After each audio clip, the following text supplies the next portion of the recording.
अस्सलाम वालेकुम स्टूडेंट्स। तो इस वीडियो में हम बात करेंगे जीआईटी के फिजियोलॉजी के बारे में। ठीक है, ये बहुत ही सिंपल है। ठीक है, जो है ना इसको हम जल्दी जल्दी करेंगे। अच्छा, तो बेसिकली जीआईटी की जो है ना फिजियोलॉजी स्टार्ट करने से पहले मैं आपको एक चीज़ बता दूं कि जीआईटी में आपके पास क्या होते हैं, स्मूथ मसल्स। थोड़ी सी हम उनकी फिजियोलॉजी करेंगे, उनकी थोड़ी सी। अब देखें, स्मूथ मसल्स होते हैं आपके पास जीआईटी में। जो जीआईटी में स्मूथ मसल्स होते हैं ना, वो एक दूसरे से कनेक्टेड होते हैं। क्या होते हैं? कनेक्टेड होते हैं वाया द गैप जंक्शंस। ठीक है, अब जो मसल्स होते हैं वो आपके पास किस में होते हैं? बंडल्स में होते हैं। ठीक है, let suppose this is the one bundle of muscle, this is the other bundle of the muscles, and इसमें ये क्या है आपके पास? मसल फाइबर्स हैं।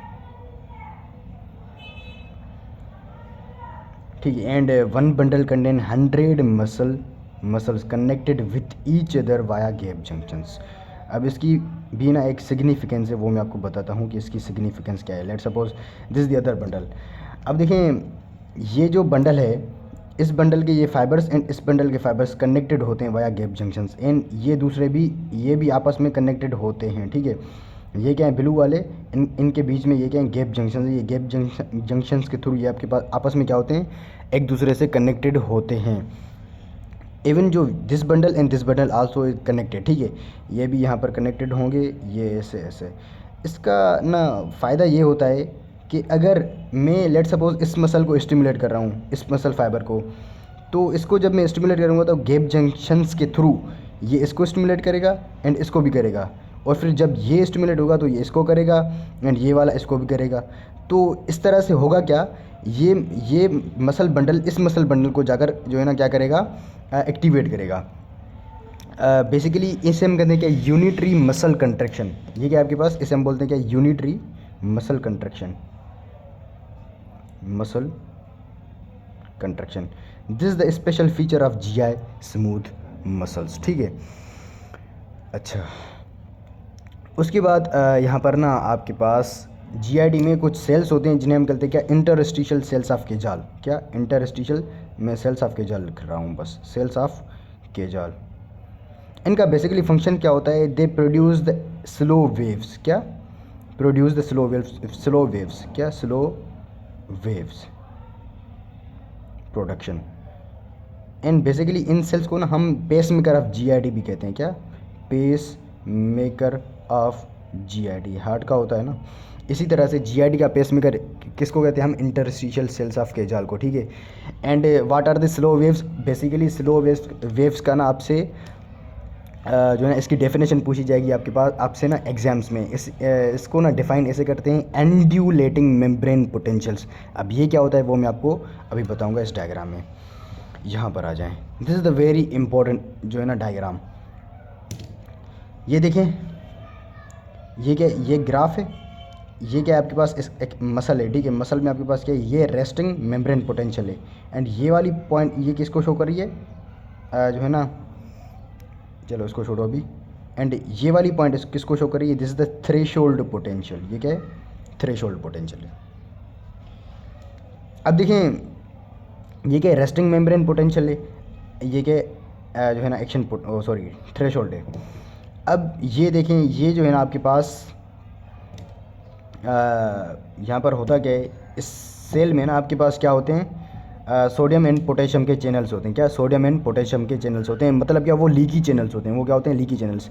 जब सोडियम इन होता है तो ये क्या करते हैं? डीपोलराइज करते हैं, एंड इसी टाइम पर ये क्या है? इसी टाइम पर क्या होता है? जो है ना सोडियम की एंट्री बंद हो जाती है और यहाँ पर क्या होता है? पोटेशियम की एग्जिट होती है। तो इस वजह से क्या होती है? यहाँ पर रीपोलराइजेशन होती है। ठीक है, ये रीपोलराइजेशन होगी। फिर से सोडियम इन होगा, डीपोलराइजेशन, फिर से रीपोलराइजेशन, फिर से डीपोलराइजेशन। अब यहाँ पर ये जो डीपोलराइजेशन हुई ना, अच्छा यहाँ पर ये लग रहा होगा कि ये ना ये वेव इस लाइन को टच कर रही है। बेसिकली ये इसको टच नहीं करती। ठीक है, यहाँ पर मैंने डायग्राम में ऐसा लग रहा होगा आपको कि ये टच कर रही है इसको। लेट सपोज इसको टच नहीं कर रही, ये भी इसको टच नहीं कर रही। अब ये एक ऐसी वेव आ गई जो इस थ्रेशोल्ड को टच कर रही है। जैसे ही ये थ्रेशोल्ड को टच करेगी ना, तो यहाँ पर बिल्कुल जो है ना जल्दी जल्दी जो है ना वेव्स आएंगी, जल्दी जल्दी, और वो फिर ना आपके पास थ्रेशोल्ड पोटेंशियल से भी अबव हो जाएंगी। बेसिकली ये ना आपके पास, इन्हें हम कहते हैं क्या? Basically these are your actual action potentials, इनको हम कहते हैं क्या, स्पाइक्स पोटेंशियल्स। ये क्या होती हैं आपके पास, स्पाइक पोटेंशियल। और ये वाली वेव्स क्या है आपके पास, these are the slow waves, ये क्या है, सिर्फ अनड्यूलेटिंग एक्शन पोटेंशियल्स हैं। मतलब क्या अनड्यूलेटिंग, मतलब क्या, ये सिर्फ नॉर्मल सी चेंजेस हैं किसमें, सेल मेम्ब्रेन के पोटेंशियल में। अगर ये स्लो वेव्स टच करेंगी इसको थ्रेशोल्ड पोटेंशियल की जो है ना लाइन को, लेट सपोज ये क्या आपके पास ये इसका रेस्टिंग मेम्ब्रेन पोटेंशियल आपके पास कितना है, जो आपके पास जीआईडी के मसल्स होते हैं उनमें -60 होता है। एंड लेट सपोज ये थ्रेशोल्ड रेस्टिंग मेम्ब्रेन होता है -60, एंड इसमें ना आपके पास थ्रेशोल्ड पोटेंशियल लेट सपोज मैं ले लेता हूँ -50। अगर ये आपके पास स्लो वेव इतनी पावरफुल है कि ये टच करेगी थ्रेशोल्ड को, तो यहाँ पर स्पाइक्स प्रोड्यूस होंगे, वरना नहीं होंगे, वरना ये फिर स्लो वेव्स ऐसी चलती ही रहेंगी, ठीक है। एंड स्लो वेव्स आपके पास 3 to 4 टाइम्स पर मिनट प्रोड्यूस होती रहती हैं, ठीक है। और इनको प्रोड्यूस कौन करता है, इंटरस्टिशियल सेल्स ऑफ के जाल। ये आपसे बेसिक यही पूछा जाता है एग्जाम्स में, ठीक है। अच्छा, what are the spikes, spikes आपके पास क्या होते हैं, एक्चुअल एक्शन पोटेंशियल्स होते हैं, और ये भी एग्जाम में पूछा जाता है। अब ये स्पाइक्स यहाँ पर प्रोड्यूस क्यों होंगे, बिकॉज जैसे ही ये थ्रेशोल्ड को टच करेगी, ये जैसे ही ये थ्रेशोल्ड को टच करेगी, यहाँ पर क्या होता है, voltage gated sodium and calcium channels खुलते हैं। क्या ये कभी नहीं बोलना, ये एग्जाम में आता है, ये हमारे पास भी आया था question, voltage gated sodium and जो है ना आपके पास क्या, कैल्शियम पोटेंशियल्स खुलेंगे, और ये चीज़ आकर यहाँ पर इसको क्या करेगी, ये जो मैंने स्पाइक्स प्रोड्यूस किए थे ना यहाँ पर, ये चीज़ इन दोनों की एंट्री की वजह से होती है, ठीक है। तो यहाँ पर जैसे ही ये हुआ, स्पाइक्स जैसे ही प्रोड्यूस हुए, स्पाइक्स यहाँ पर क्या करेंगे, मसल की कंट्रैक्शन कराएंगे। यहाँ पर बेसिकली ये क्या होगी, मसल कंट्रैक्शन होगी यहाँ पर फिर,